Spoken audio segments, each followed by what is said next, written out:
प्रभु यीशु मसीह के मीठे और मधुर नाम से आप सबों को नमस्कार। கர்த்தருடைய பரிசுத்தமான இனிய நாமத்தில் உங்கள் எல்லாருக்கும் என்னுடைய வாழ்த்துக்கள். मैं इसलिए हिंदी में प्रचार करने के लिए मैं चुनता हूं क्योंकि हमारे कलीसिया में ज्यादा से ज्यादा लोग हिंदी जानने वाले हैं। நம்முடைய சபையிலே ஹிந்தி தெரிந்தவர்கள் अनेகர் இருப்பதினால ஹிந்தியில பிரசங்கம் பண்ணுவதற்கு நான் தெரிந்து கொள்கிறேன். कभी कभी मुझे मौका भी मिलता है तमिल में प्रचार करने के लिए और हिंदी में अनुवाद करने के लिए। कोई தமிழ்ல பிரசங்கம் பண்ணுவதற்கு பல நேரங்களில் சந்தர்ப்பம் கிடைக்கிறது, அதை ஹிந்தியில மொழிபெயர்க்கிறார்கள்.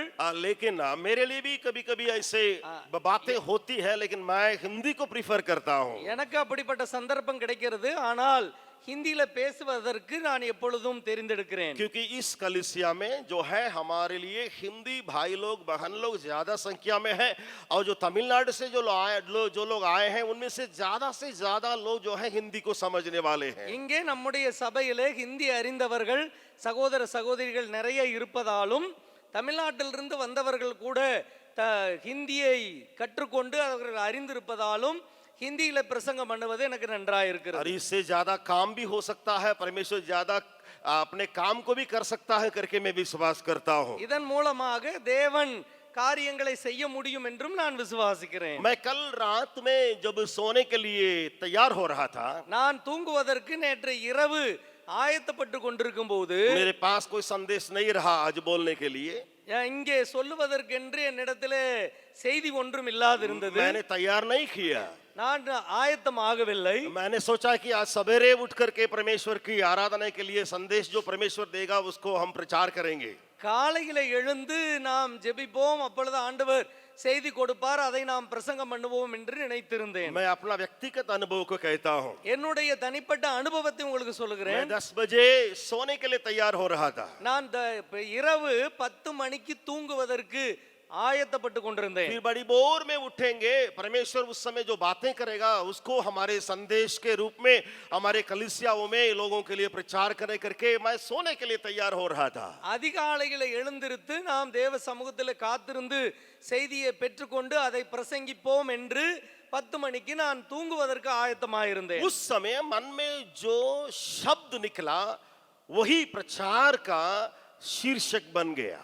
அப்பொழுது என்னுடைய உள்ளத்திலே ஒரு காரியம் தோன்றியது, அதைத்தான் இந்த நாளின் செய்தியின் தலைப்பாக கொண்டு வந்திருக்கிறேன். मन में एक शब्द ऐसे उठ गया तो मैं उस शब्द को लेकर के बाइबल को खोल करके अध्ययन करना शुरू किया।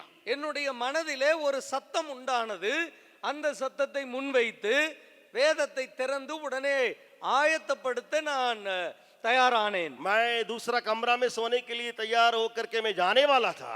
நான் வேறு ஒரு அறையிலே தூங்குவதற்காக போவதற்கு ஆயத்தமாயிருந்தேன். लेकिन ये शब्द मिलने के चलते ये परमेश्वर का संदेश होगा करके मैं दूसरा कमरा में बैठ करके बाइबल खोल करके अध्ययन करना शुरू किया। ஆனால் இந்த சத்தம் என்னுடைய உள்ளத்திலே பிறந்தவுடனே இதை கொண்டு நாம் செய்தியை ஆயத்தப்படுத்துவோம் என்று நான் இன்னொரு அறையிலே அமர்ந்து கொண்டேன். वो शब्द ये है, அந்த சத்தம் இதுதான். मैं लगभग 10 बजे परमेश्वर के बाइबल को खोल करके अध्ययन करने के लिए शुरू किया, इस शब्द को मन में रखते हुए। இந்த வார்த்தையை வைத்துக்கொண்டு என்னுடைய அறையிலே பைபிளை திறந்து இந்த செய்தியை ஆயத்தப்படுத்த நான் முயற்சி செய்தேன். तो मेरे संदेश का शीर्षक ये रहेगा, என்னுடைய செய்தியினுடைய தலைப்பு இதுதான், सोवो मत, தூங்க வேண்டாம், தூங்காதீர்கள். डोंट स्लीप, தூங்காதே. कैसे लग रहा है? எப்படி இருக்கு? कैसे लग रहा है? எப்படி இருக்கு? हम तो सोने के लिए तो तैयार होते हैं, लेकिन यहाँ बोला जा रहा है सोवो मत।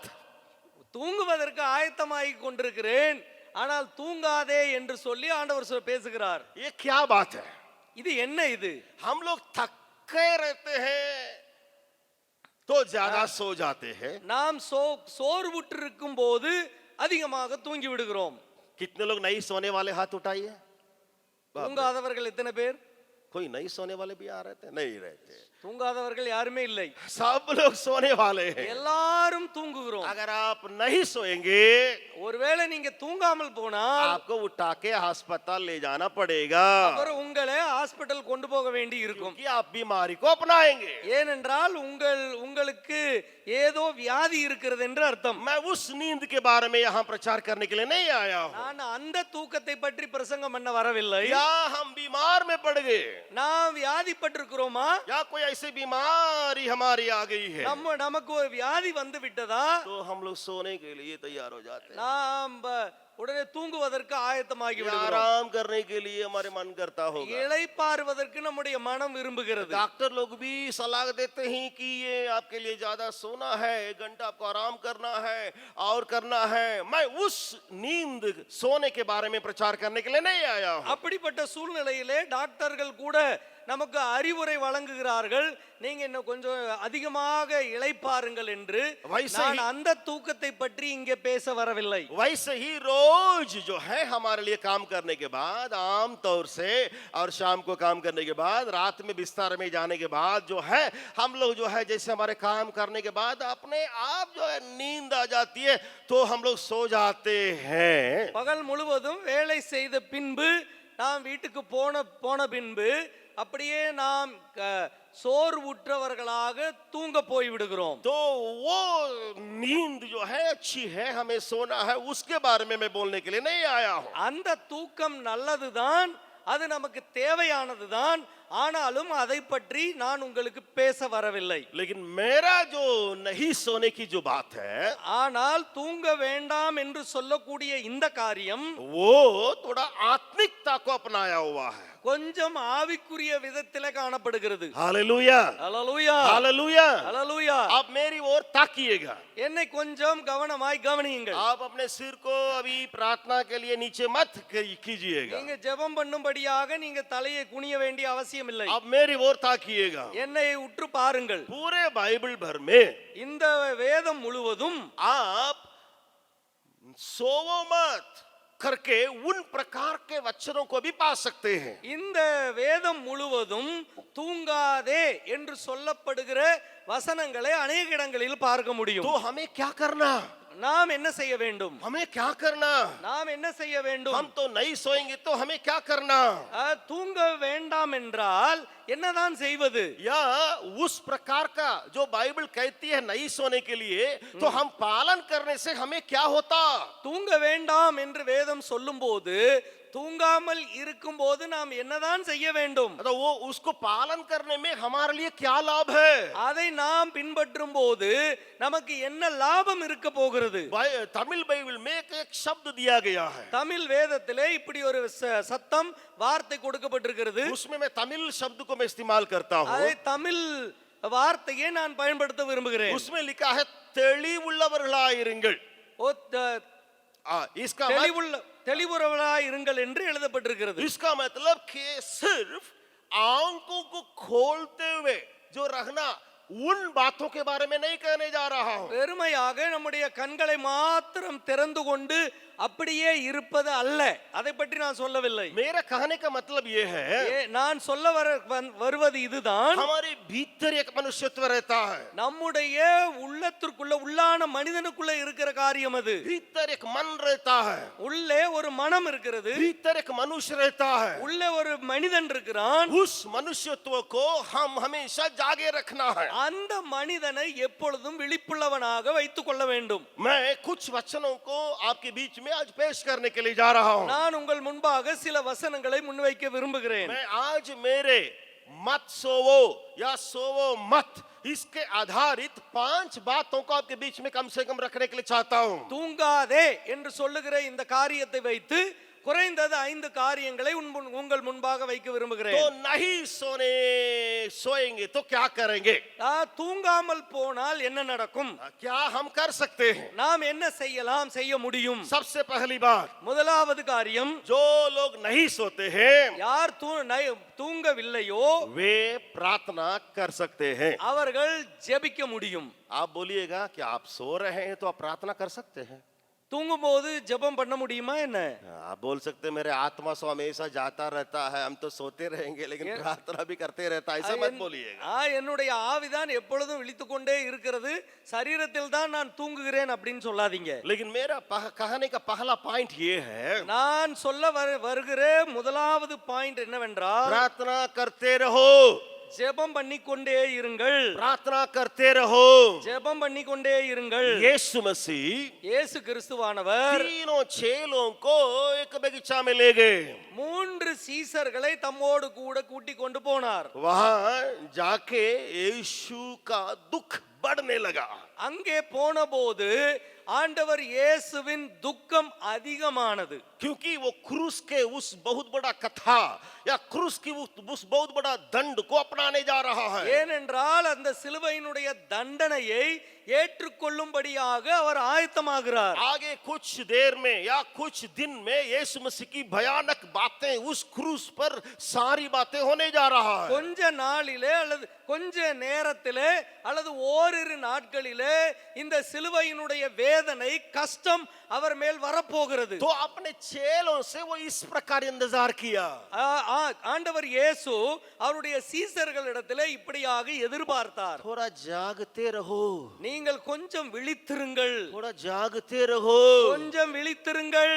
और वे लोग सोने लगे। ஆனால் அவர்கள் தூங்கி விட்டார்கள். सुनिए, கவனியுங்கள், जो लोग नहीं सोते हैं யார் தூங்கவில்லையோ वही लोग जागते रहने का ताकत को रखते हैं।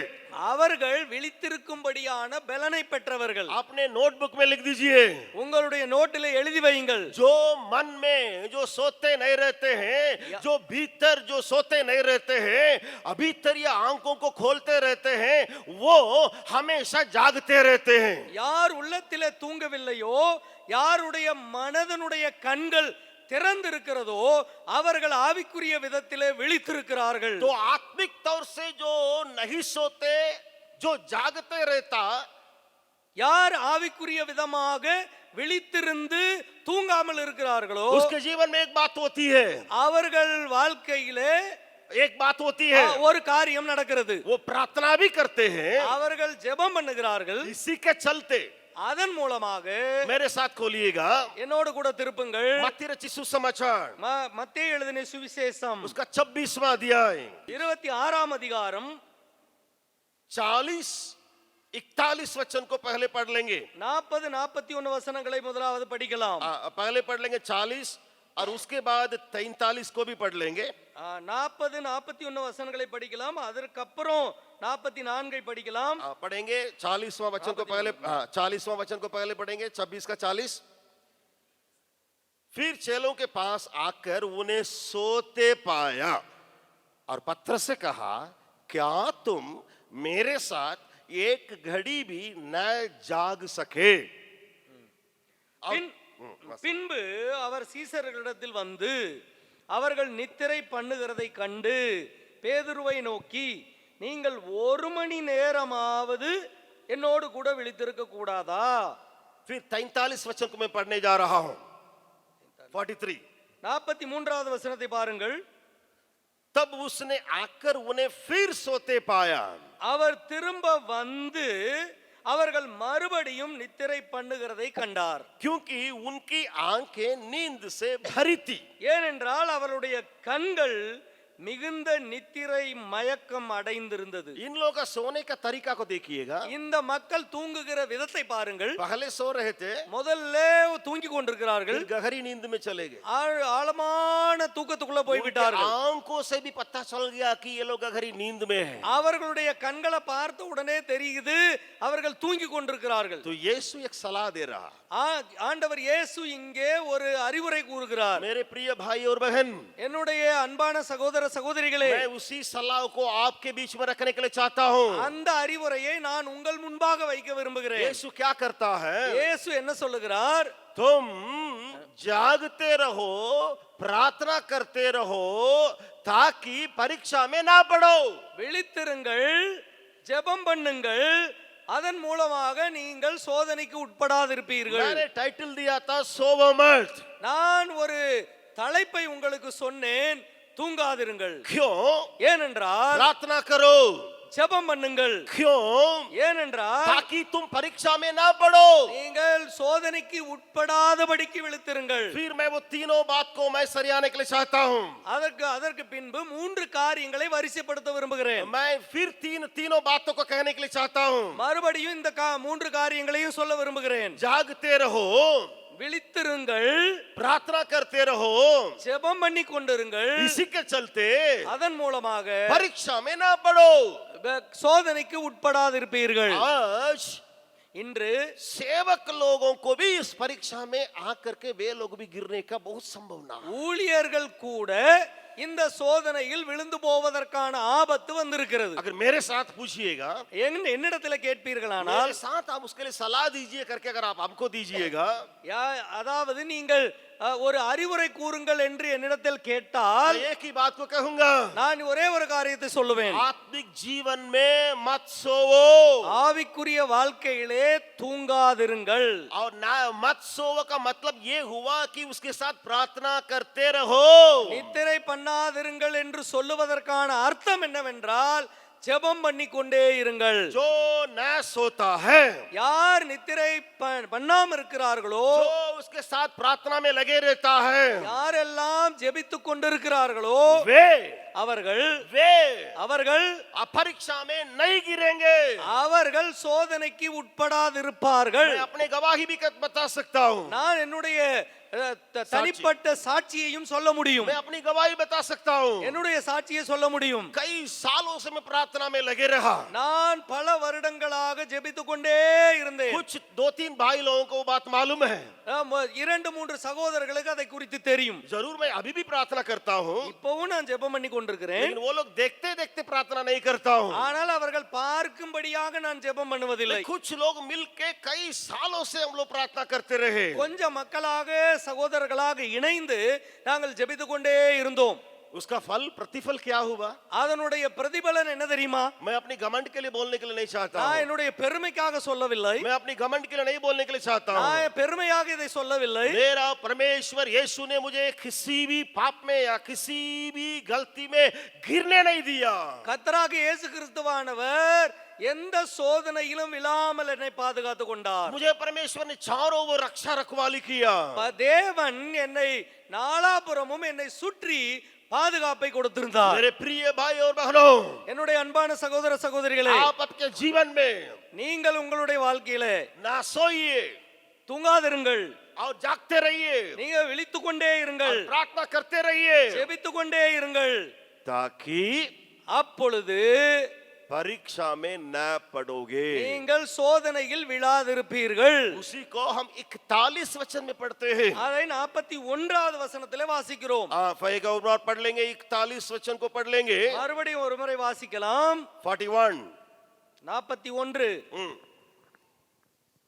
जागते रहो और प्रार्थना करते रहो कि तुम परीक्षा में न पड़ो। आत्मा तो तैयार है परंतु शरीर दुर्बल है। விழித்திருந்து ஜெபம் பண்ணுங்கள், நீங்கள் சோதனைக்கு உட்படாதிருப்பீர்கள். ஆவி உற்சாகம் உள்ளதுதான், மாமிசமோ பலவீனம் உள்ளது என்றார். मैं आप सबों के लिए इस वचन को एक टुकड़ा को कहने के लिए चाहता हूँ। நான் இந்த வசனத்திலிருந்து ஒரு பாகத்தை உங்களுக்கு சொல்ல விரும்புகிறேன். आपके मेरे शरीर दुर्बल है। உங்களுடைய என்னுடைய சரீரமானது பலவீனம் உள்ளது. फिर से कहने के लिए चाहता हूँ, மறுபடியும் சொல்ல விரும்புகிறேன். आपके शरीर दुर्बल है। உங்களுடைய சரீரம் பலவீனம் உள்ளது. इसका मतलब आपका आंखें दुर्बल है, நம்முடைய கண்கள் பலவீனம் உள்ளது. हमारे कान दुर्बल है, நம்முடைய சரீர காதுகள் பலவீனம் உள்ளது. हमारे हाथ दुर्बल है, நம்முடைய கரங்கள் பலவீனம் உள்ளது. हमारे पैर दुर्बल है, நம்முடைய கால்கள் பலவீனமானது. हमारे सिर दुर्बल है, நம்முடைய தலை பலவீனமானது. हमारे भीतर हृदय दुर्बल है, நம்முடைய உள்ளே இருக்கிற இருதயம் பலவீனமானது. सारे दुर्बल अंग पाप करने के लिए तैयार रहता। இந்த எல்லா பலவீன உறுப்புகளும் पाप करने के लिए तैयार रहता, பாவம் செய்வதற்கு ஆயத்தமாய் இருக்கின்றன. हमारे शरीर के हर एक अंग दुर्बल है, நம்முடைய சரீரத்தில் இருக்கிற ஒவ்வொரு அவயவமும் பலவீனமானது. इसलिए यहाँ एक ही शब्द में लिखा है गया शरीर दुर्बल है. அதனால தான் இங்க ஒரே வார்த்தையில் எழுதப்பட்டிருக்கிறது, உங்களுடைய மாம்சமோ பலவீனம் உள்ளது. शरीर का मतलब क्या है? சரீரம் என்றால் என்ன? शरीर में पाए जाने वाले एक टुकड़ा. நம்முடைய சரீரத்தில் இருக்கிற ஒவ்வொரு தனிப்பட்ட அங்கமும் சரீரம்தான். एक अंग शरीर है. சரீரத்தில் இருக்கிற ஒவ்வொரு அங்கமும் நம்முடைய சரீரமாய் இருக்கிறது. मुझे बचा के रखना, அதை நாம் பாதுகாப்பாக வைக்க வேண்டும். मुझे बचा के रखना, அதை பாதுகாப்பாக வையுங்கள். मुझे मन को हृदय को बचा के रखना. நம்முடைய இருதயத்தை பாதுகாப்பாக வைக்க வேண்டிய அவசியம் உண்டு. हर एक चीज को बचा के रखना. ஒவ்வொரு அவயவத்தையும் பாதுகாப்பாக வைக்க வேண்டும். क्यों? ஏனென்றால் इट इज वीक. அது பலவீனமானது. It is weak. பலவீனமானது. It is weak. பலவீனமானது.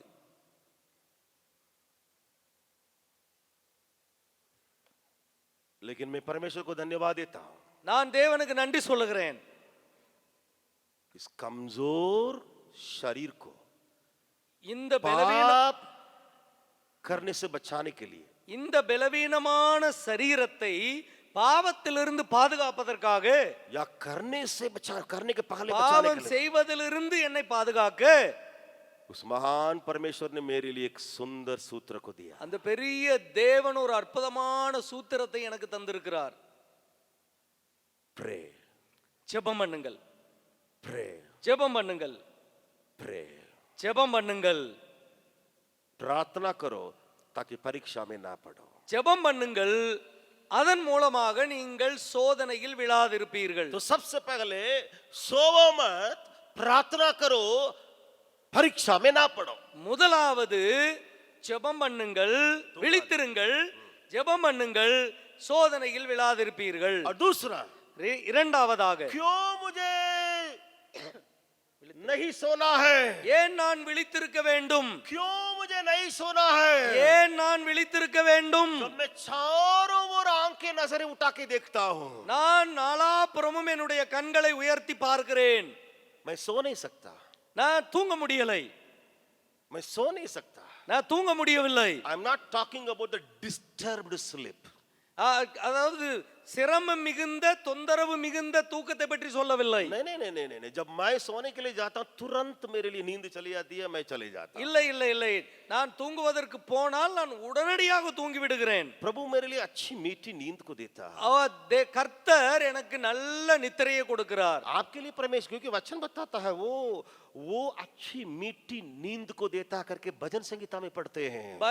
சங்கீதத்திலே நாம் படிக்கிறோம், கர்த்தர் தமக்கு பிரியமானவர்களுக்கு அயர்ந்த நித்திரையை கொடுக்கிறார். अच्छा, अपने प्रियों को गहरी अच्छी नींद को देता है परमेश्वर. பிரியமானவர்களுக்கு அயர்ந்த நித்திரையை கர்த்தர் கொடுக்கிறார். इसलिए 4 घंटा सोने के बाद भी मैं ताकत के साथ उठ जाता हूँ. நான் 4 மணி நேரம் தூங்கினாலும் கூட அதற்கு பின்பு நான் பலத்தோடு கூட எழுந்து விடுகிறேன். 5 घंटा ही सोने के बाद भी एकदम शरीर में ताकत को पा लेते हैं. 5 மணி நேரம் தூங்கினதுக்கு அப்புறம் கூட நமக்கு நன்றாக ஒரு பேலன்ஸ் சரீரத்தில் வந்து விடுகிறது. ताजगी को पाते हैं. ஒரு புத்துணர்ச்சி வருகிறது. Because he gives me the sleep. वो मुझे नींद देता. தேவன் நமக்கு நித்திரையை கொடுக்கிறவராய் இருக்கிறார். ये बात सच है. இது உண்மை. लेकिन बाकी समय மற்ற நேரங்களிலே मैं सो नहीं पाता. நான் தூங்க முடிவதில்லை. मैं सो नहीं पाता. நான் தூங்க முடிவதில்லை. मेरे आंखों में आंसू बहता. என்னுடைய கண்களிலே கண்ணீர் வழிகிறது. आपको मालूम है, உங்களுக்கு தெரியுமா? जो रोते रहता है, யார் அழுது கொண்டே இருக்கிறார்களோ, आंसू बहाते रहता, அவர்கள் கண்ணீர் சிந்திக் கொண்டே இருக்கிறார்கள். वो जो आंसू बहाते रहता है, யார் கண்ணீர் சிந்துகிறார்களோ, या जो लोग रोते रहते हैं, யார் அழுது கொண்டே இருக்கிறார்களோ, इसका मतलब क्या है? அதற்கு அர்த்தம் என்ன? नहीं सो रहा है. அவன் தூங்கலைன்னு அர்த்தம். वो नहीं सो रहा है. அவன் தூங்கலைன்னு அர்த்தம். क्या आप रो भी सकते हैं, सो भी सकते हैं? நீங்கள் அழுது கொண்டே தூங்க முடியுமா என்ன? कोई यहाँ है? बोलिए. தூங்கிட்டே அழுறவங்க யாராவது कोई இருக்கீங்களா? रो भी सकते हैं और सो भी सकते हैं एक ही साथ? தூங்கிட்டே அழுதுட்டு இருக்க முடியுமா? नहीं, முடியாது, नहीं। முடியாது.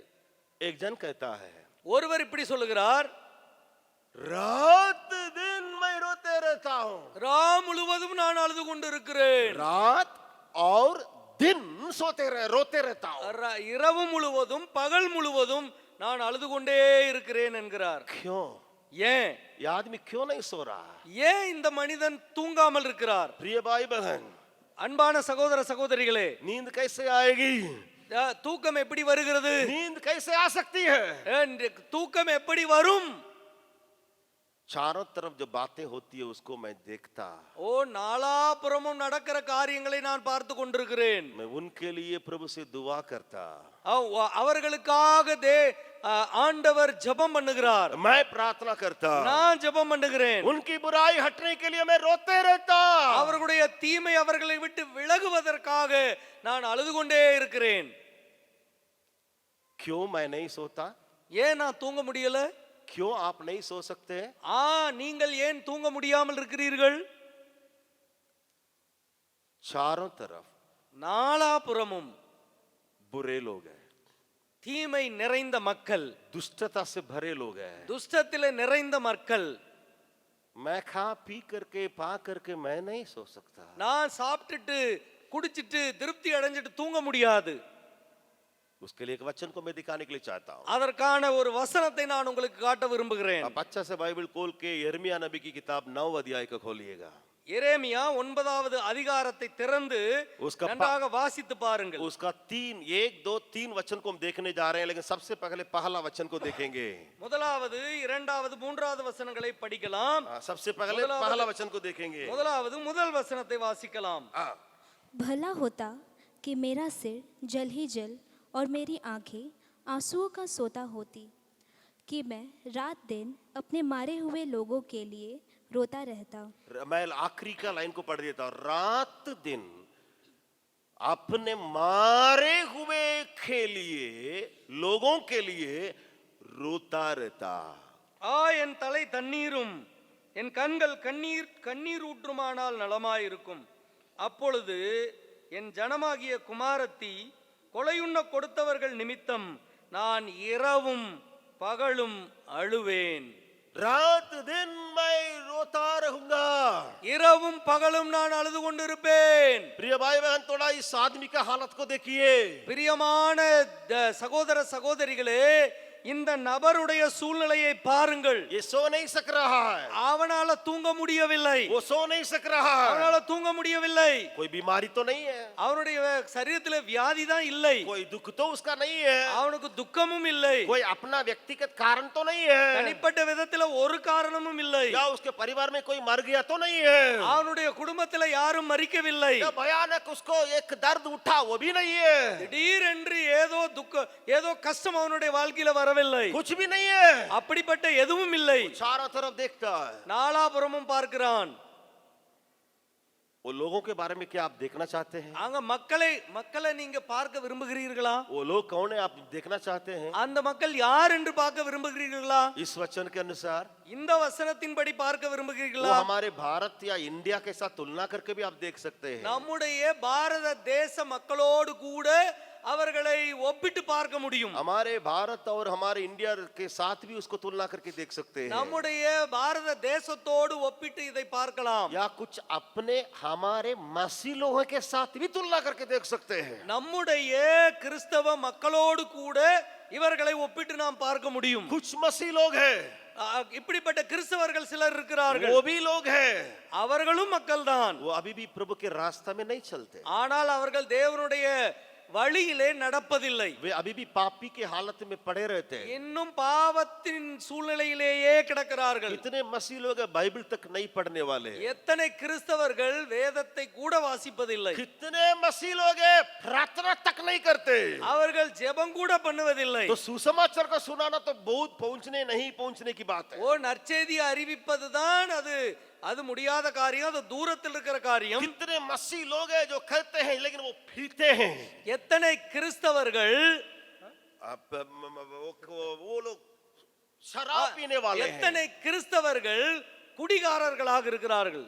पौलुस भी कहता है, இங்கே பவுலும் கூட சொல்லுகிறார், मेरा हार्दिक प्रार्थना ये है कि मेरे इजरायली लोग, मेरे अपने लोग उधार पाए, இஸ்ரவேல் மக்களாகிய என்னுடைய மக்கள் ரட்சிப்படைய வேண்டும் என்பதுதான் என்னுடைய இருதயத்தின் வேண்டுதல் என்று பவுல் சொல்லுகிறார். चाहे ऐसा मसीह लोग जो कहलाते हैं वो मसीह को ग्रहण नहीं किए, वो लोग भी क्यों न हो, யார் கிறிஸ்துவை ஏற்றுக்கொள்ளாது இருக்கிறார்களோ அவர்களை கிறிஸ்தவர்கள் என்று चाहे वो लोग भी क्यों न हो, அவர்களாக கூட இருக்கலாம். या जो मसीहत में अभी तक नहीं आए अन्य जातीय लोग हैं, वो लोग तो एकदम मारे रहते हैं, वो लोग एकदम पाप के वश में पड़े रहते हैं, वो झुंड के लोग भी क्यों न हो, கிறிஸ்துவுக்குள் வராமல் பாவத்திலேயே கிடக்கிற அந்நிய மக்களாக கூட இருக்கலாம். क्या उन लोगों के लिए, அவர்களுக்காக, उन लोगों के लिए அந்த மக்களுக்காக मैं आपके कुटुंब के लोगों के बारे में बातचीत करता நான் हूं, என்னுடைய குடும்பத்தினுடைய மக்களை குறித்து சொல்லுகிறேன். आपके परिवार के लोगों के बारे में உங்க बातचीत करता हूं, குடும்பத்தினுடைய மக்களை பற்றி சொல்லுகிறேன். जो अभी भी मूर्तियों के पीछे या अभी भी दूसरे देवताओं के पीछे पड़े रहते हैं, उनके बारे में मैं बोल रहा हूं. இன்னும் விக்கிரங்களுக்கு பின்பாக போய்க்கொண்டு வேற்று தெய்வங்களுக்கு பின்பாக போய் கொண்டிருக்கிற அந்த மக்களை குறித்து நான் சொல்லுகிறேன். क्या आप नहीं सोते रहने वाले, அவர்களுக்காக நீங்கள் தூங்காமல் விழித்திருக்க முடியுமா? क्या उनके लिए अपने आंखों को खोल के उसमें आंसुओं को देखने की हालत आपका அவர்களுக்காக உங்களுடைய கண்களிலே கண்ணீர் வழிந்து அவர்களுக்காக அழுகிறவர்களாய் நீங்க இருக்கிறீர்களா? रात दिन मेरी आंखें और मैं रोता, दिन रात मैं उसी हालत में पड़े रहूंगा करके यिर्मयाह कहता है. இங்கே எரேமியா சொல்லுகிறார், இரவும் பகலும் அழுது கொண்டே என்னுடைய கண்களிலே கண்ணீர் வடித்துக் கொண்டே இருக்கிறேன். उसका दूसरा और तीसरा वचन का उन लोगों का हालत को देखिएगा. இரண்டாவது மூன்றாவது வசனங்களிலே அந்த மக்களுடைய நிலைமையை பாருங்கள். थोड़ा सा देखिएगा, मैं पढ़ दे रहा हूं. நான் படிக்கிறேன், கொஞ்சம் கவனியுங்கள். यिर्मयाह 9वां अध्याय दूसरा वचन, எரேமியா 9:2 भला होता कि मुझे जंगल में बटोहियों का कोई टिकाव मिलता कि मैं अपने लोगों को छोड़कर, यिर्मयाह क्या बोलता है, मेरे लोगों से भागना चाहता हूं. சொல்லுங்க. வனாந்தரத்தில் வழிப்போக்கரின் தாபரம் எனக்கு இருந்தால் நலமாயிருக்கும், அப்பொழுது நான் என் ஜனத்தை விட்டு அவர்களிடத்தில் இராதபடிக்கு போய்விடுவேன். ஜனங்களை விட்டு எங்கேயாவது தூரமாக போய்விட வேண்டும் என்று விரும்புகிறார். वो क्या कहने के लिए आता है, இங்கே என்ன செய்யும்படியாக சொல்லுகிறார்? मेरे रिश्तेदार तो है, என்னுடைய சொந்தக்காரர்கள் தான் இருக்கிறார்கள், तो जरूर मेरे माँ बाप तो है, என்னுடைய அப்பா அம்மா இருக்கிறார்கள், मेरे भाई बहन तो है, என்னுடைய சகோதர சகோதரிகளா मेरे இருக்கிறார்கள், गांव के लोग तो है, என்னுடைய கிராமத்து மக்களாகத்தான் मैं இருக்கிறார்கள். बचपन से उनको देखे आता हूँ, நான் சிறு வயதிலிருந்தே அவர்களை பார்த்து मैं கொண்டிருக்கிறேன், जरूर प्यार करते आ रहा हूँ, நான் அவர்களை நேசித்துக் கொண்டுதான் இருக்கிறேன். लेकिन मन करता ஆனா எனக்கு மனம் விரும்புகிறது, छोड़ के मैं एकांत जंगल में चले जाऊं, இவர்களை எல்லாம் விட்டு தூரமாக போகிவிட விரும்புகிறேன். मैं देखना नहीं चाहता நான் हूँ, அவர்களை பார்க்க விரும்பவில்லை, मैं उनको छोड़ के मैं कहीं भागना चाहता हूँ. அவர்களை விட்டு எங்கேயாவது ஓடி போக விரும்புகிறேன். क्यों कहता, ஏன் இப்படி சொல்லுகிறான்? उनकी बुराई को उसने देखा, ஏன்னா அவர்களுடைய தீமைகளை பார்த்திருக்கிறார், उनकी बुराई को वो देखते आया. அவருடைய தீமைகளை பார்த்து கொண்டே வந்திருக்கிறார். वहां लिखा है, அங்கே எழுதப்பட்டிருக்கிறது, क्योंकि वे सब व्यभिचारी है. அவர்கள் எல்லாரும் விபச்சாரரும் துரோகிகளின் கூட்டமுமாய் இருக்கிறார்கள். हाँ, वे व्यभिचारी है और विश्वासघातियों के समाज, ये करके वो कहता. அவர்கள் விபச்சாரரும் துரோகிகளின் கூட்டமுமாய் இருக்கிறார்கள். क्यों आप नहीं सो सकेंगे भाई, ஏன் உங்களால தூங்க முடியவில்லை சகோதரனே? क्यों आपको नहीं सोने का है, நீங்க ஏன் தூங்க கூடாது தெரியுமா? क्यों मैं बोलता हूं मत सोवो, நீங்க தூங்க வேண்டாம், தூங்காதீர்கள் என்று ஏன் சொல்றேன்? चारों तरफ इस प्रकार का झुंड रखने के चलते இந்த நாலாபுறமும் இப்படிப்பட்ட கூட்டம் இருக்கிறபடியினாலே, हे प्रभु, हे परमेश्वर, ऐसे लोगों कब तेरे पास लौट के आएंगे? தேவனே கர்த்தாவே இப்படிப்பட்ட மக்கள் எப்பொழுது உம்மிடம் திரும்பி வருவார்கள்? ये कब लोग तेरे बारे में जानकारी रखेंगे? இந்த மக்கள் எப்பொழுது உம்மை குறித்து அறிந்து கொள்வார்கள்? पहले मैंने कहा முதலாவது நான் சொன்னேன், क्यों नहीं सोना है? ஏன் தூங்காமல் இருக்கணும்? प्रार्थना करके परीक्षा में नहीं पढ़ने के लिए। ஜெபம் பண்ணி சோதனையில் விழாமல் இருக்க. दूसरा मुझे क्यों नहीं सोने का है? ரெண்டாவது நாம் ஏன் தூங்காம இருக்கணும்? मुझे आंसू बहाने के लिए, நான் கண்ணீர் வடிக்க வேண்டும், रोने के लिए, அழ வேண்டும், ताकि चारों तरफ जो लोग हैं वो भी प्रभु के पास आए। என்னை சுற்றிலும் இருக்கிற அந்த மக்கள் எல்லாம் தேவனிடத்தில் திரும்பி வரும்படியாக. तीसरा, மூன்றாவதாக अपनी अपनी जेब को एक मिनट, ये तीसरा वचन को पढ़ लीजिएगा क्योंकि मैं बोला था, फिर मैं तीसरी बात को मैं लेके जाऊंगा। மூன்றாவது வசனத்தை நான் வாசிக்கலாம், அதற்கு படி. பின்பு அடுத்த பாயிண்ட்க்கு போகலாம். तीसरा वचन को भी पढ़ लेंगे इसी का।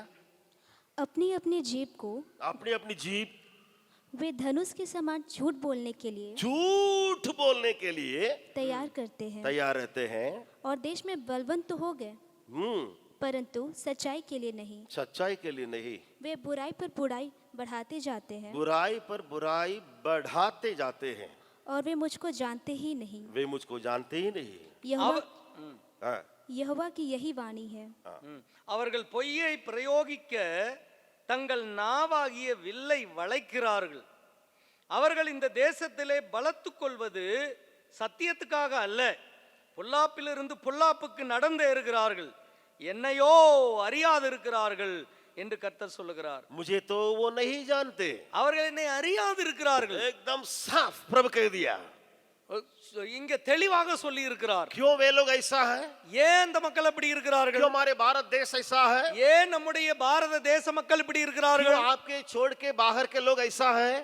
ஏன் आपको छोड़कर बाहर के लोग ऐसा है? உங்களை தவிர்த்து வெளியில் இருக்கிற மக்கள் ஏன் அப்படி இருக்கிறார்கள்? प्रभु एक ही कारण में सब कुछ बता दिया। கர்த்தர் ஒரே ஒரு காரணத்தை சொல்லி எல்லாவற்றையும் முடித்து விட்டார். वे मुझको जानते नहीं, அவர்கள் என்னை அறியாதிருக்கிறார்கள். वे मुझको जानते नहीं। அவர்கள் என்னை அறியாதிருக்கிறார்கள். इसका मतलब क्या है? இதனுடைய அர்த்தம் என்ன? जब वे प्रभु यीशु को जानेंगे, அவர்கள் இயேசு கிறிஸ்துவை அறிந்து जब वो கொள்வார்களானால், सच्चा परमेश्वर को जानेंगे, அவர்கள் உண்மையான தேவனை அறிந்து கொள்வார்களானால், तब वो बुरे कामों से अलग रहेंगे। அப்பொழுது தீமையை விட்டு விலகி இருப்பார்கள். तब मैं न सोता रहूंगा, அதுவரைக்கும் நான் தூங்காமல் விழித்திருப்பேன். तब तक मैं दिन रात आंसू बहाते रहूंगा, அதுவரைக்கும் இரவு முழுவதும் பகல் முழுவதும் கண்ணீர் வடித்துக் கொண்டே இருப்பேன். अब तीसरी बात की ओर मैं आपको ले जाने के लिए चाहता हूं। மூன்றாவது காரியத்திற்கு நான் உங்களை கொண்டு செல்ல விரும்புகிறேன். इफिसियों की पत्री 5वां अध्याय 14वां वचन எபேசியர் 5வது அதிகாரம் 14வது வசனம் पढ़ेंगे। इफिसियों की पत्री 5वां अध्याय 14वां वचन। எபேசியர் 5:14 इस कारण वह कहता है, हे सोने वाले जाग और मुर्दों में से जी उठ, तो मसीह की ज्योति तुझ पर चमकेगी। ஆனபடி ஆதலால் தூங்குகிற நீ விழித்து மரித்தோரை விட்டு எழுந்திரு, அப்பொழுது கிறிஸ்து உன்னை பிரகாசிப்பிப்பார் என்று சொல்லி இருக்கிறார். इस वचन को अच्छी तरह समझने के लिए, இந்த வசனத்தை தெளிவாக அறிந்து கொள்வதற்காக, क्योंकि इस वचन में इस कारण करके शब्द आता है, ஏனென்றால் இது ஆதலால் என்று தொடங்குகிறது. क्योंकि इस वचन में इस कारण करके शब्द आता है, இந்த வசனத்திலே ஆதலால் இது நிமித்தம் என்று வருகிறது. तो इसको अच्छी तरह समझने के लिए இதை நன்றாக புரிந்து கொள்வதற்காக इस अध्याय में एक वचन से लेकर के 13 वचन तक पढ़ना होगा। முதலாவது வசனத்திலிருந்து 13வது வசனம் வரைக்கும் படிக்க வேண்டி இருக்கும். तो मैं आपको संक्षेप में मेरे प्रचार के पॉइंट को बताने के लिए चाहता हूं। என்னுடைய காரியத்தை நான் சுருக்கமாக உங்களுக்கு சொல்லிவிட விரும்புகிறேன். क्यों नहीं सोना है? ஏன் தூங்காமல் இருக்க வேண்டும்? क्यों हमें जागते रहना है? ஏன் நாம் விழித்திருக்க வேண்டும்? ताकि बुरी संगति में हम न फंसे।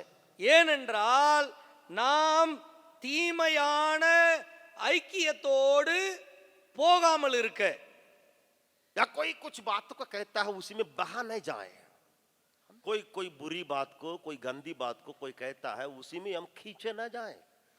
யாராவது தீமையான காரியங்களை, அசுத்தமான காரியங்களை சொல்வார்களானால் அதன் மூலமாக இழுக்கப்பட்டு போகாமல் பாதுகாத்துக் கொள்ள प्रभु क्या कहने के लिए चाहता है? இங்கே கர்த்தர் என்ன சொல்ல விரும்புகிறார்? या पौलुस का विचार क्या है मालूम है? இங்கே பவுலினுடைய எண்ணம் என்ன தெரியுமா? जो सो रहा है யார் தூங்கி கொண்டிருக்கிறார்களோ उसके बारे में पौलुस क्या कहता है? அவர்களை பற்றி என்ன சொல்லுகிறார் பவுல்? ए तुम बुरे संगति में पड़े रहते हो, நீர் தீமையான ஒரு ஐக்கியத்தோடு கலந்திருக்கிறாய். your friends are bad, உங்கள் நண்பர்கள் எல்லாம் மோசமானவர்கள். your friends are very bad, உங்கள் நண்பர்கள் மோசமானவர்கள். और तुम उन्हीं के साथ मजाक करते, उन्हीं के कामों में बने रहते हो। அவர்களோடு சேர்ந்து நீ கிண்டலும் கேலியும் செய்து கொண்டு இணைந்து போய் கொண்டிருக்கிறாய். सेवकाई में ये संभावना है, இந்த ஊழியத்திலே இது சாத்தியமே. हमारे सेवकाई में, हमारे कैंपस में एक जन ने ऐसे शब्द को कहा था, நம்முடைய கேம்பஸ்ல நம்ம ஊழியத்தில் இருக்கிறவர் ஒருத்தர் இப்படிப்பட்ட சத்தத்தை பயன்படுத்தினார். अच्छे विचार से अच्छे शब्द को कहा, நல்ல எண்ணத்திலே நல்ல வார்த்தையை தான் சொன்னார். एक अच्छे बहुत साल से हमारे सेवकाई में है, ரொம்ப विश्वास में है, अच्छे अगुवे हैं। ரொம்ப நாளாக நம்முடைய ஊழியத்தில் இருக்கிறார். அவர் நல்ல ஒரு தலைவராகவும் இருக்கிறார். अच्छे प्रचार करते हैं, நல்ல பிரசங்கம் பண்ணுகிறவரும் கூட. लेकिन एक घटना के चलते उन्होंने एक शब्द को कहा, ஆனால் ஒரு காரியத்திலே ஒரு வார்த்தையை அவர் பயன்படுத்தினார். एक घटना जो हुई थी उसको लेकर के उन्होंने इस शब्द को कहा। ஒரு சம்பவம் நடந்தது, அந்த சம்பவத்தின் நிமித்தமாக ஒரு வார்த்தையை அவர் பிரயோகப்படுத்தினார். क्योंकि मैं पूरे वर्णन यहाँ करना अच्छा नहीं रहेगा, इसलिए मैं नहीं बोलना चाहता हूँ, அதை நான் விளக்கி இங்க சொல்ல விரும்பவில்லை, அது நன்றாக இருக்காது. क्योंकि इतना बोलने से काफी है। இதை சொன்னால் போதும் என்று நினைக்கிறேன். तो उन्होंने कहा அவர் சொன்னார், कि जो लोग कैंपस में है, वो भी साउथ से जो लोग आए हैं, कि சவுத்தில் இருந்து வந்திருக்கிற நம்முடைய கேம்பஸில் இருக்கிற சில மக்கள், या कैंपस में जो लोग रहते हैं, கேம்பஸ்ல வாழ்கிற மக்கள், मैंने सोचा था நான் இப்படியாக யோசித்தேன், स्वर्गदूत जैसे रहेंगे, சொர்க்கத்திலிருந்து வந்த स्वर्गदूत, தூதர்களாக இருப்பார்கள் என்று நினைத்தேன். कि जो लोग आएंगे एकदम अच्छे, एकदम अच्छे, एकदम अच्छे, एकदम प्रार्थना करने वाले, एकदम डेडिकेटेड, एकदम जो है, ऐसे मैंने सोचा था करके उन्होंने कहा। மிகவும் நல்லவர்கள், ஜெபிக்கிறவர்கள், அர்ப்பணிக்கப்பட்டவர்கள் என்றெல்லாம் நான் நினைத்தேன். मैं क्यों इसको कहता हूँ? நான் ஏன் இதை சொல்றேன் அப்படின்னா, कुछ लोग यहाँ आने के बाद प्रभु में ज्यादा बढ़ने वाले हैं, இங்கே வந்த பின்பு சில மக்கள் ஆண்டவருக்குள்ளே வளருகிறவர்களா இருக்கிறார்கள். कुछ लोग भी होंगे, कुछ लोग கொஞ்சம் மக்கள் இப்படி இருக்கலாம், उनके शब्द जो है पुराना जो मनुष्यत्व है या पुरानी आदत के चलते वो अपनी बोली में बोलते होंगे, அவர்களுடைய பழைய மனுஷனுடைய பழக்கத்தின் நிமித்தமாக அவங்களுடைய வாயிலிருந்து இப்படிப்பட்ட சத்தங்கள் பிறக்கலாம். लेकिन आपको पहचानना होगा, ஆனால் நீங்கள் அவர்களை அடையாளம் கண்டு கொள்ள வேண்டும். बुरी संगति में नहीं पड़ने के लिए या खींचे नहीं जाने के लिए आपको नहीं सोने का है। நீங்கள் தேவையில்லாத ஐக்கியத்திலே கலந்து விடாதபடி விழித்திருந்து கவனமாக இருக்க வேண்டும். थोड़ा सा उस अध्याय में आगे पीछे जाएंगे, क्या लिखा है? இந்த அதிகாரத்திலே முன்ன பின்ன சில காரியங்களை பார்க்கலாம். 7 वचन को देखिएगा, 7வது வசனத்தை பாருங்கள். उस 7वां वचन में क्या लिखा है, पढ़िएगा। इसलिए तुम उनके सहभागी ना हो। हाँ, तुम उन लोगों के सहभागी न हो, நீங்கள் அவர்களுக்கு பங்காளிகள் ஆகாதிருங்கள். तो न सोने वाला सहभागी ना होता, யார் தூங்காமல் இருக்கிறார்களோ அவர்கள் இப்படிப்பட்டவர்களுக்கு பங்காளிகள் ஆவதில்லை. कई जवान लोग हमारे चर्च में आते हैं, நம்முடைய சபையிலே अनेक வாலிபர்கள் வருகிறார்கள். मेरे पहले का एक जमाने में एक जवान को मैं जानता था, कैंपस में नहीं, मैं मेरे गांव में, என்னுடைய கிராமத்திலே பழைய கொஞ்சம் வெகு நாளைக்கு முன்பாக நான் ஒரு வாலிபனை பற்றி அறிந்திருக்கிறேன். वो अभी उनका दिमाग खराब है थोड़ा सा, இப்போ அவனுடைய மனது கொஞ்சம் அப்படியே கெட்டு போய் இருக்குது. वो उनका थोड़ा सा खराब हो गया, दिमाग खराब हो गया, इसलिए उनका स्टेडीनेस नहीं है अभी। அவனுடைய மண்டை கொஞ்சம் குழம்பி போய் இருக்குது. இப்போ அவன் ஸ்டெடியா இல்ல. वो अभी स्टडी नहीं है, जवान है, लेकिन वो जवानी में क्या करता था? அவன் வாலிபன். அவன் வாலிப பிராயத்துல என்ன செய்தான்? क्या करता था? என்ன செய்தான் தெரியுமா? दो तीन जवान लोगों को, जो अच्छे लोग हैं, बुरी आदत नहीं है, उनको जंगल में ले जाएगा। நல்ல வாலிபர்களை, எந்த கெட்ட பழக்கமும் இல்லாத 3-4 வாலிபர்களை காட்டிற்கு கூட்டிட்டு போனான். प्रभु की दया से मैं उसमें फंसा नहीं था। ஆண்டவருடைய பெரிய கிருபையினால நான் அந்த திட்டத்திலே மாட்டவில்லை. लेकिन मुझे मालूम हो गया था, ஆனால் எனக்கு தெரிந்து விட்டது. 2-3 लोगों को ले जाएगा, 2-3 வாலிபர்களை கூட்டிக் கொண்டு போனான். और वो जो ले जा रहा है वो अपने पॉकेट में सिगरेट रखता था, அவனுடைய பாக்கெட்ல சிகரெட்டை வைத்திருந்தான். और मैच बॉक्स रखता था। அவனுடைய மேட்ச் பாக்ஸும் வைத்திருந்தான். ये लोग तो ऐसे ही है, कुछ मतलब ज्यादा चर्च का तो उनको महक नहीं है, बाइबल का भी ये नहीं है, प्रार्थना भी नहीं करने वाले हैं, लेकिन थोड़ा बहुत ठीक है ये लोग, उन लोगों को ले जाएगा। பைபிளினுடைய வாசனை அவர்களுக்கு அவ்வளவாக இல்லை. சபைக்கு ஒழுங்காக போவதில்லை, ஜெபமும் பண்ணுவதில்லை. இவர்கள் இப்படித்தான் இருப்பார்கள் என்று எனக்கு தெரியும். उन लोगों को ये जवान ले जाएगा। அப்படிப்பட்ட மக்களை இந்த வாலிபன் கூட்டி கொண்டு போகிறான். ये अपने जेब से वो सिगरेट को निकालेगा, ஓ சிகரெட்டை வெளியில பாக்கெட்ல இருந்து எடுப்பான். फिर मैचिस को निकालेगा, அவன் தீப்பெட்டி எடுத்து वो अपने पीते रहेगा। அவன் அந்த சிகரெட்டை புகைத்து கொண்டே तो இருப்பான். बचपन से उसका आदत है। அவன் சிறு வயதில் இருந்தே அவனுக்கு அப்படிப்பட்ட பழக்கம். धीरे से उसको दूसरा जवान को हाथ में देगा, கொஞ்சம் கொஞ்சமாக அடுத்த பையனுக்கு அதை கொடுப்பான். वो भी मुंह में रखेगा, அவனும் வாயில வைத்து புகைப்பான். फिर दूसरा एक दोस्त को लेकर आया है उसको देगा, அவர் வேற ஒரு நண்பனுக்கும் அதை கொடுப்பான். वो भी शुरू करेगा। அவனும் குடிக்க ஆரம்பிப்பான். ये तो पहला दिन की बात है। இது முதலாவது நாள் நடக்கிற விஷயம். धीरे धीरे धीरे लोगों को उस आदत में ये जो है लेके जाएगा। கொஞ்சம் கொஞ்சமாக இந்த பழக்கத்திற்குள்ளாக அவர்களை எடுத்துக்கொண்டு போய் விடுவான். क्यों? ஏன்? वो लोग तो आत्मिक जीवन में तो बिल्कुल सोने वाले थे। அவர்கள் ஆவிக்குரிய வாழ்க்கையிலே தூங்குகிறவர்களாய் இருந்தார்கள். अगर वो लोग जागते रहते, ये क्यों हमको ले जा रहा है जंगल में, क्या करने के लिए, वहीं ये लोग रोक लगा देते। அவர்கள் விழிப்புள்ளவர்களாய் இருந்திருந்தால் இவன் ஏன் நம்மள காட்டுக்கு கூட்டிட்டு போறான், இந்த மாதிரி பழக்கத்துக்குள்ள ஏன் நடத்துறான்ற அறிவு இருந்திருக்கும். वो तो भीतर बिल्कुल मरे हुए थे, बिल्कुल सो रहे थे। அவர்கள் உள்ளுக்குள்ளே தூங்குகிறவர்களாக, நித்திரை பண்ணவர்களாக, மரித்தவர்களாக இருந்தார்கள். मैं तो बड़ी बात की सिगरेट की बात आपको कह रहा था, நான் இந்த சிகரெட்டினுடைய காரியத்தை பற்றி சொன்னேன். लेकिन कई ऐसे ऐसी छोटी बड़ी बातें हैं। இப்படிப்பட்ட சின்ன பெரிய காரியங்கள் நிறைய இருக்கிறது. सावधान, கவனமாயிருங்கள், सावधान, எச்சரிக்கையாயிருங்கள். सेवकाई एक दिन का नहीं है। இந்த ஊழியம் என்பது ஒரு நாளைக்குரியதல்ல. नहीं नहीं नहीं, एक दिन सेवकाई करके हमारे पूरा एकदम प्रभु के पास नहीं है। இல்ல இல்ல இல்ல, ஒரே நாளிலே தேவனுடைய ஊழியத்தை நாம் செய்து விடுகிறோம் என்று அல்ல. मैं लगातार सालों साल उसी में चलने का है। நான் தொடர்ந்து வருடக்கணக்காக இதை நான் செய்ய வேண்டி இருக்கிறது. थोड़ा सा भी दाग नहीं पड़ना, கொஞ்சம் கூட அதுல கரைபடக்கூடாது. मैं आज इस शर्ट को पहनने के लिए थोड़ा सा पीछे हटा था। நான் இந்த ட்ரெஸ்ஸை இன்னைக்கு போடுறதுக்கு கொஞ்சம் யோசிச்சேன். क्यों मालूम है? ஏன் தெரியுமா? क्योंकि मुझे मालूम है इस ड्रेस में कहीं एक जगह थोड़ा सा दाग है। இந்த ட்ரெஸ்ல ஒரு இடத்துல ஒரு சின்ன கரை இருக்கிறது. आपको पता नहीं चलेगा, உங்களுக்கு தெரியாது, लेकिन हमको मालूम है। ஆனா எனக்கு தெரியும். அது यहाँ सीधा एकदम यहाँ पे एक छोटा सा दाग है। கொஞ்சம் கொஞ்சம் சின்னதா ஒரு கரை இங்க இருக்கிறது. ये देखेंगे, இந்த பக்கத்துல இருந்து பார்த்தா தெரியுது. इसमें है, इसमें है। இதுல இருக்கிறது. क्या थोड़ा सा कोई दाग रखा है? கொஞ்சம் கரைப்பட்டாலும் கூட थोड़ा सा कोई व्यक्ति दाग को अपने पास रखा है। ஒரு சின்ன கரை ஒரு மனுஷங்கிட்ட இருந்தா கூட क्या आप उनके साथ ऐसे रहने वाले हैं? அவங்க கூட ஐக்கியம் வைக்க முடியுமா? क्या उनकी बोली को आप परखते हैं? அவங்களுடைய பேச்சை நீங்க அடையாளம் கண்டுபிடிக்கிறீங்களா?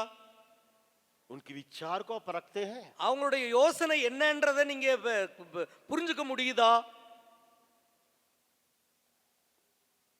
और गहराई में जाएंगे तो आपको पाप में फंसाने के जो विचार रखेंगे, क्या उसको आप पहचानते हैं? இன்னும் கொஞ்சம் ஆழமா போனா உங்களை பாவத்துல சிக்க வைக்கிறதுக்கான எண்ணம் அவங்களுக்குள்ள இருக்குதுன்றதை உங்களால அடையாளம் கண்டுபிடிக்க முடியுதா?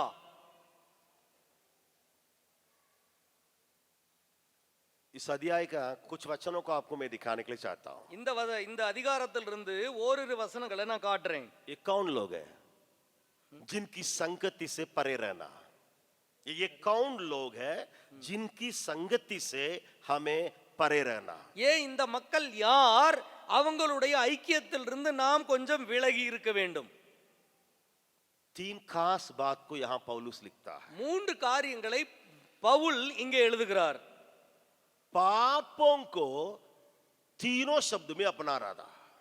பாவத்தை மூன்று வார்த்தைகளில் அவர் அடக்குகிறார். लंबी सूची को तीन शब्दों से वो खत्म कर रहा है। ஒரு பெரிய பட்டியலை மூன்று வார்த்தைகளில் அடக்குகிறார்.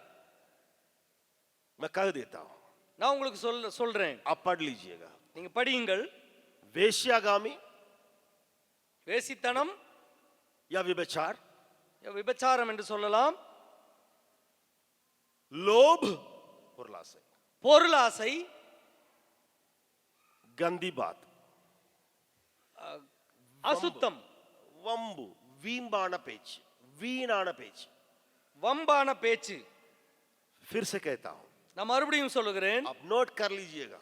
நீங்கள் குறித்து வைத்துக் கொள்ளுங்கள். लगभग सारे पाप इसी में आ जाएगा। குறைந்தபட்சம் அதிகபட்சமாக எல்லா பாவங்களும் இதற்கு கீழே வந்து விடுகிறது. आप आसानी से परख सकते हैं। நீங்கள் சுலபமாக அதை கண்டுகொள்ளலாம். ये लड़का मुझे छूने के लिए आता है, वेश्यागामी। இந்த பையன் என்னை தொடுவதற்காக வருகிறான், இவளுக்குள்ளே விபச்சார எண்ணம் இருக்கிறது. ये लड़की मुझे मेरे साथ सटने के लिए आ रही है, இவ என்னை அப்படியே உரசறதுக்கு வருகிறாள், वेश्यागामी। இவளுக்குள்ளே விபச்சார எண்ணம் இருக்கிறது. दूसरा, இரண்டாவது लोभ। பொருளாசை. तीसरा, மூன்றாவது बुरे शब्द। வம்பான பேச்சு. तीनों को आप अपना स्केल बना दीजिए, मेजरमेंट्स इसी से नापिए। நீங்கள் இந்த மூன்று காரியத்தையும் இப்படி நீங்கள் அளந்து கொள்ள முயற்சி செய்யுங்கள். दूसरों को नापने के लिए तीनों को अपनाइए। மற்றவர்களை அளப்பதற்கு இந்த மூன்றையும் நீங்கள் தெரிந்து வைத்துக் கொள்ளுங்கள். क्या ये बोली में सही है? அவனுடைய வார்த்தை சரியா இருக்கிறதா? व्यभिचार वेश्यागामी की नजर इसके पास है। இவங்கிட்ட இந்த வேசித்தனமான பார்வை இருக்கிறதா? बुरी दृष्टि जैसे यीशु ने कहा, उस प्रकार की बातें इसके पास है। மோசமான பார்வை இயேசு சொன்னாரே, அப்படிப்பட்ட பார்வை இவனிடத்தில் இருக்கிறதா? या इसके दिल में कोई पैसा का चक्कर है? இவனுடைய உள்ளத்துல பொருளாசை என்கிற அந்த ஆசை இருக்கிறதா? अगर आप उनके साथ ही रहते हैं, நாம் அவங்க கூட தான் இருக்கிறோம், आप सो गए, நாம் தூங்கி விட்டோம் என்று அர்த்தம். सब सो गए, நாம் தூங்கி விட்டோம் என்று அர்த்தம். सोओ मत, தூங்காதிருங்கள், सोओ मत। தூங்கி விடாதிருங்கள். वही 5वां अध्याय 3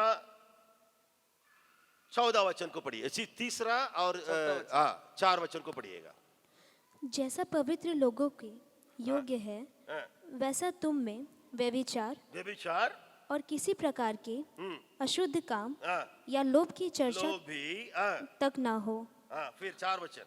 और न निर्लज्जता, न मूढ़ता की बातचीत की, न ठट्ठे की, क्योंकि वे बातें शोभा नहीं देती, वरन धन्यवाद ही सुना जाए।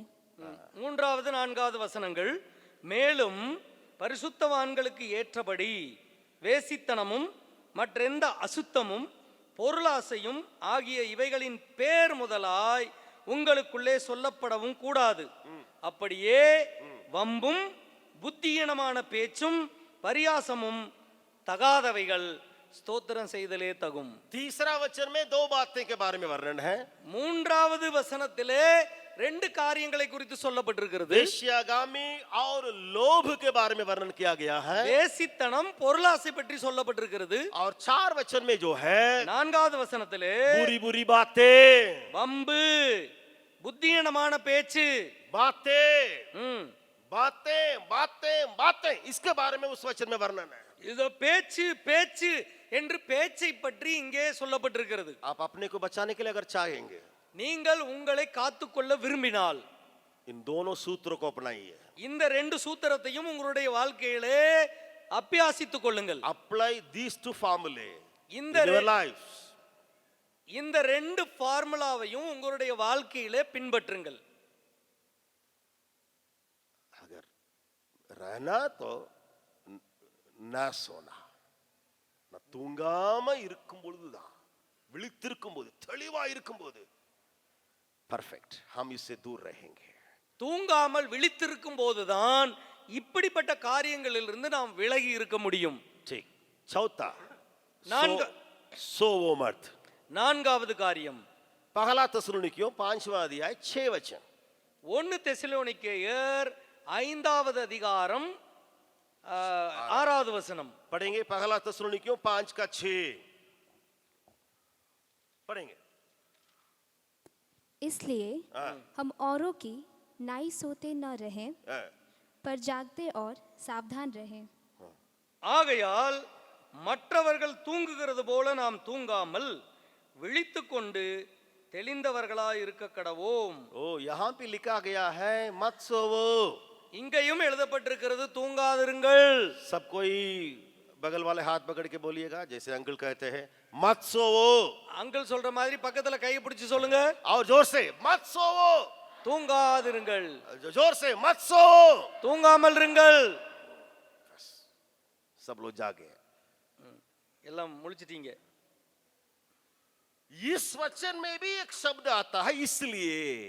இந்த வசனத்திலேயும் ஒரு வார்த்தை வருகிறது, ஆதலால். देखिए 6 वचन में शुरू में लिखा इसलिए, ஆகையால் என்று 6வது வசனத்திலே இருக்கிறது. उधर भी मैंने दिखाया था इसलिए, அங்கேயும் நான் உங்களுக்கு காண்பித்தேன் ஆகையால். यहाँ भी मैं दिखा रहा हूं इसलिए। இங்கேயும் இப்படி நான் உங்களுக்கு காண்பிக்கிறேன் मैं सो नहीं ஆகையால். मैं सो नहीं सकूंगा, நான் தூங்க முடியாமல் இருப்பேன், मैं जागते रहूंगा। நான் விழித்துக் கொண்டே இருப்பேன். क्यों? ஏன் क्यों? ஏன் मेरा यीशु कभी भी आएगा। என்னுடைய ஆண்டவராகிய இயேசு எப்பொழுதும் வரலாம். ये नहीं कि मेरा यीशु आएगा, இயேசு வருவார் அப்படின்னு கிடையாது. ना, यीशु आएगा वैसा नहीं। இயேசு வருவார் அப்படி கிடையாது. मेरा यीशु कभी भी आएगा, என் இயேசு எப்பொழுதும் வரலாம், कभी भी आएगा। எப்பொழுதும் வரலாம்.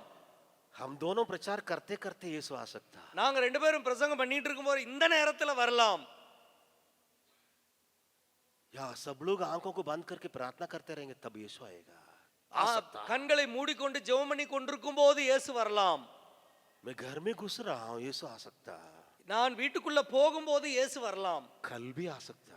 எப்பொழுதும் அவர் வரலாம். I don't know, I don't know, நமக்கு தெரியாது, I don't know, எனக்கு தெரியாது. मुझे मालूम नहीं कब वो आएगा, அவர் எப்பொழுது வருவார் என்று எனக்கு தெரியாது.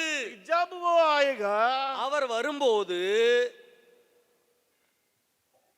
मेरे अंदर अच्छाई होना है, என்னுடைய உள்ளம் நன்றாய் இருக்க வேண்டும், योग्य रहना है, मैं योग्य रहना, நான் அதற்கு पात्रवान பாத்திரவானாய் இருக்க வேண்டும், या योग्यता मेरे अंदर रहना। நான் பாத்திரம் உள்ளவனாய் காணப்பட வேண்டும். कभी भी वो आएगा, அவர் எப்பொழுதும் வந்து விடலாம். मैं गाली बोलते रहूंगा, वो आ गया क्या होगा? நான் கெட்ட வார்த்தை பேசிக் கொண்டிருக்கும் போது வந்து விட்டால் என்ன ஆகும்? मैं कुछ मैं कभी झगड़ा नहीं करता, कभी कुछ बोलता, लेकिन उस वक्त में बोल रहा था, लेकिन यीशु आ गया। நான் சண்டை போடாமல் யாருக்கிட்டையும் பிரச்சனை பண்ணாமல் இருக்கும்போது நான் சொல்லலாம் இயேசு வந்து விட்டார். वो तो उस समय तो नहीं, लेकिन अभी मैं उस झगड़ा कर दिया या कुछ बोल दिया, कुछ ऐसे हो गया, उस समय यीशु आ गया तो क्या होगा? நான் சண்டை பண்ணிக்கொண்டு ஏதாவது புத்தியீனமாய் பேசிவிட்டு இருக்கும்போது இயேசு வந்து விட்டால் என்ன நடக்கும்? बाइबल बताती है வேதம் தெளிவாக சொல்லுகிறது, सिर्फ पिता जानता उस घड़ी को, அந்த நேரத்தை பிதா மாத்திரம் அறிந்திருக்கிறார், कोई नहीं जानता. யாரும் அறிய மாட்டார்கள். इसलिए मैं कभी नहीं बोल सकता हूँ 2030 में आएगा, 2050 में आएगा, या कभी भी आएगा, नहीं बोल सकता हूँ. இயேசு எப்ப வருவார்? ஒருவேளை 2025ல வருவாரா, 30ல வருவாரா, யாரும் சொல்ல முடியாது. कोई मैं नहीं कह सकता हूँ, நான் சொல்ல முடியாது அதை. कभी भी आएगा. அவர் எப்பொழுதும் வரலாம். क्या बताता है बाइबल? வேதம் என்ன சொல்லுகிறது? इसलिए यहाँ लिखा है, ஆகையால் दूसरा वचन को पढ़िएगा उसी अध्याय में. அதே அதிகாரத்திலே 2வது வசனத்தை படியுங்கள். क्योंकि तुम आप ठीक जानते हो कि जैसा रात को चोर आता है रात को चोर आता है, वैसे ही प्रभु का दिन आने वाला है. இரவிலே திருடன் வருகிற விதமாய் கர்த்தருடைய நாள் வரும் என்று நீங்களே நன்றாய் அறிந்திருக்கிறீர்கள். मैं नहीं सो सकता हूँ. நான் தூங்க முடியாது. जरूर थका मैं रात में कुछ सोता हूँ, अलग बात है, वो तो दूसरी नींद है. நான் சோர்ந்து போய் நான் नाइट இரவிலே நான் இளைப்புற்றவனாக தூங்கி விடுகிறேன். அது வேற காரியம். वो दूसरी नींद है, वो तो सोना ही सोना है. அது வேற தூக்கம். அத கண்டிப்பா தூங்கி தான் ஆகணும். बाकी जो समय है, ஆனால் மற்ற நேரங்கள் இருக்கிறது, मेरे आत्मा जागते रहता நம்முடைய ஆவி எப்பொழுதும் விழித்திருக்க வேண்டும். कि जब वो आएगा அவர் வரும்போது वो दिन चोर के समान होगा करके बाइबल बताती है. அவர் திருடன் வருகிறது போல வரும்போது मैं भी हाथ उठा के प्रभु के पास जाना, நான் கரங்களை உயர்த்தி அவரிடத்தில் போக வேண்டும். और पांचवी बात को मैं कह के अंत करने के लिए चाहता हूँ. 5வது காரியத்தை சொல்லி நான் முடிக்க விரும்புகிறேன். यहाँ एक व्यक्ति सो गया. இங்க ஒரு நபர் தூங்கி விட்டான். पुराना नियम में பழைய ஏற்பாட்டிலே सो गया, தூங்கி விட்டான். डर के मारे सो गया. அவன் பயந்து போய் தூங்கி விட்டான். हम जानते हैं एलिया भविष्यवक्ता के बारे में. எலியா தீர்க்கதரிசியை பற்றி நாம் அறிந்திருக்கிறோம். पहला राजाओं की किताब 19 अध्याय 5 वचन को पढ़ेंगे. 1 ராஜாக்கள் 19வது அதிகாரம் 5வது வசனத்தை வாசிக்கலாம். पहला राजाओं की किताब 19 अध्याय 5वां वचन. 1 ராஜாக்கள் 19:5. वह झाऊ के पेड़ तले लेटकर सो गया और देखो एक दूत ने उसे छूकर कहा, उठकर खा. ஒரு சூரைச் செடியின் கீழ் படுத்துக்கொண்டு நித்திரை பண்ணினான். அப்பொழுது ஒரு தூதன் அவனை தட்டி எழுப்பி, எழுந்திருந்து போஜனம் பண்ணு என்றான். यहाँ क्यों कहा गया है मत सोवो? ஏன் இங்கே தூங்க வேண்டாம் என்று சொல்லப்பட்டிருக்கிறது? यहाँ क्यों कहा गया है? ஏன் இங்கே சொல்லப்பட்டிருக்கிறது? तुम्हें करने का और काम ज्यादा बाकी है. நீ செய்ய வேண்டிய अनेक காரியங்கள் இன்னும் இருக்கிறது. Don't sleep. தூங்காதே. Don't sleep. தூங்காதே. Because you have to do more and more work. और बड़े-बड़े काम को करना है. मेरे प्रिय भाई और बहनों, என்னுடைய அன்பான சகோதர சகோதரிகளே, आपको नहीं सोने के लिए परमेश्वर कहता है. நீங்க தூங்காதிருங்கள் என்று தேவன் உங்களுக்கு சொல்லுகிறார். क्यों? ஏனென்றால் और काम मुझे करने का है. இன்னும் நிறைய காரியங்கள் செய்ய வேண்டி இருக்கிறது. और काम करने के बाकी रह गया है. இன்னும் நிறைய காரியங்கள் செய்யாமல் இருக்கிறது. कब मैं सोऊंगा? எப்ப நான் தூங்குவேன்? मैं मरने के बाद. நான் மரித்த பின்பு. जो सोने के बारे में प्रचार में कर रहा हूँ, वो सोने के बारे में मैं बोल रहा हूँ. நான் எந்த காரியத்தை குறித்து இங்கே பேசுகிறேனோ அந்த நித்திரையை பற்றி பேசுகிறேன். जिस सोने के बारे में मैं कह रहा हूँ, उस सोने के बारे में कब सोना है करके मैं कब सोना है मालूम है? இந்த நான் சொல்லுகிற இந்த தூக்கத்தை பற்றி பேசும்போது நாம் எப்பொழுது தூங்குவோம் தெரியுமா? जान चला गया, நம்முடைய உயிர் பிரிந்த பின்பு. बस हम सो जाएंगे. நாம் தூங்கி விடுவோம், அதாவது மரித்து விடுவோம். हिंदी में सुंदर शब्द दिया गया है जो मर गए हैं उनके बारे में. जो सो गए हैं. மரித்தவர்களை பற்றி ஹிந்தியிலே I like that word. நித்திரை செய்து விட்டார்கள் என்று இருக்கிறது. मैं हिंदी का उस शब्द को बहुत पसंद करता हूँ. நான் இந்த ஹிந்தி வார்த்தையை மிகவும் விரும்புகிறேன். जो सो गए हैं. யார் தூங்கி விட்டார்களோ, जो सो गए हैं. யார் தூங்கி விட்டார்களோ, कौन है? யார் அவர்கள்? वो दुनिया से चले गए. இந்த உலகத்தை விட்டு மரித்து போனவர்கள். मैं पाप नहीं कर सकता हूँ நான் मरने के बाद. மரித்த பின்பு பாவம் செய்ய முடியாது. कोई काम भी नहीं कर सकता हूँ एलिया के समान. எந்த வேலையும் செய்ய முடியாது எலியாவை போல. मेरा पहला पॉइंट के जैसे प्रार्थना भी नहीं कर सकता हूँ. நான் முதலாவது சொன்னது போல நான் ஜெபமும் பண்ண முடியாது. फिर मरने के बाद आंसू बहा के किसी के लिए रो नहीं सकता हूँ. மரித்த பின்பு கண்ணீர் சிந்தி யாருக்காகவும் அளவும் முடியாது. मरने के बाद बैड फेलोशिप क्या है, गुड फेलोशिप क्या है? மரித்ததுக்கு அப்புறம் நல்ல சங்கதி என்ன இருக்குது, கெட்ட சங்கதின்னு என்ன இருக்கு? मैं तो मर गया, किसी के साथ अगर कोई सिगरेट पी रहा है, कोई शराब पी रहा है, उसके साथ मेरा क्या लेन देन है? நான் மரித்த பின்பு சிகரெட் குடிக்கிறவங்களோட அல்லது தண்ணி அடிக்கிறவங்களோட எனக்கு என்ன காரியம் இருக்க कुछ भी போகுது? नहीं, मेरा शरीर तो खत्म है. ஒண்ணுமே இல்ல, ஏன்னா என்னுடைய சரீரம் முடிந்து போய் விட்டது. That is the sleep. वही स्लीप है, वही नींद है, वही सो जाने के काम है. அதுதான் தூக்கம், அதைத்தான் நித்திரை என்று நாம் சொல்லுகிறோம். लेकिन एलिया यहाँ उसके पहले सो गया. ஆனால் बाप रे बाप.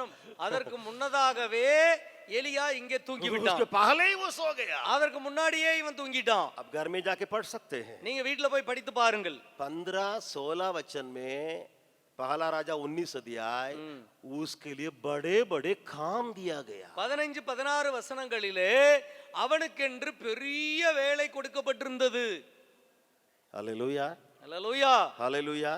அல்லேலூயா. बगल वाला का हाथ पकड़िएगा. பக்கத்துல இருக்கிற கரத்தை பிடிச்சு சொல்லுங்க.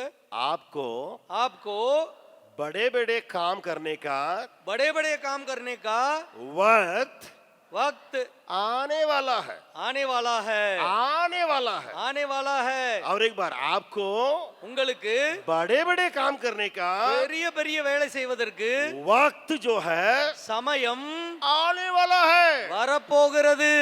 इसलिए அதனால सोवो मत. தூங்காம இருங்க, விழிச்சிருங்க. प्रभु आपसे और मुझसे बातें करने पाए.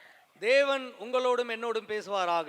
मेरा समय खत्म हो गया, मेरे 5 पॉइंट भी समाप्त हो गया. என்னுடைய நேரமும் முடிந்து விட்டது.